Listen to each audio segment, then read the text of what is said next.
Hi guys, welcome back to the channel. আজকে আমি ready হচ্ছি বান্ধবীর বার্থডে গিফট কিনতে যাওয়ার জন্য।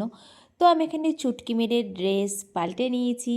দেন আমি এখানে কি হেয়ারস্টাইল করবো বুঝতে পারছিলাম না, তাই হাফ বেঁধেছি আর হাফ পুরো ছেড়ে রেখেছি। তারপরে আমি আইব্রোটাকে একটু ফিল করে নিয়েছিলাম, আর আমি কোনো মেকআপ করিনি। এটা আমার অরিজিনাল স্কিন। হোয়াইট কালারের দুটো স্টার্ট পরে নিয়েছিলাম, তারপর নিউড কালার একটা লিপস্টিক অ্যাপ্লাই করে নিয়েছিলাম। তারপর ভাবলাম একটু ব্লাশ অ্যাপ্লাই করে নিই, কারণ আমি তো কোনো মেকআপ করিনি, তাই মুখটা অতটা ভালো লাগছিলো না দেখতে। একটু ব্লাশ অ্যাপ্লাই করে নিয়েছি। দেন কি ভুলে যাচ্ছিলাম, ভাবতে ভাবতে আমার মনে পড়লো ও বডি লোশন মাখা হয়নি। তাই এখানে আমি বডি লোশন মেখে নিচ্ছি, নাহলে প্রচণ্ড চচ্চর করে গাটা। মানে ময়শ্চারাইজ তো রাখতে হবে স্কিনটাকে, নাহলে তো এমনি স্কিনটা খারাপ লাগবে দেখতে।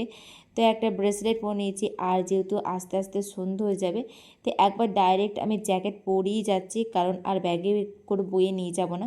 এখন হাতাটা গুটিয়ে রাখছি, আসার সময় হাতাটাকে নামিয়ে নেব। তো এইটা হচ্ছে আমার নো মেকআপ একটা গেট রেডি। তোমরা আমাকে বলো যে আমার এই লুকটা তোমাদের কেমন লেগেছে।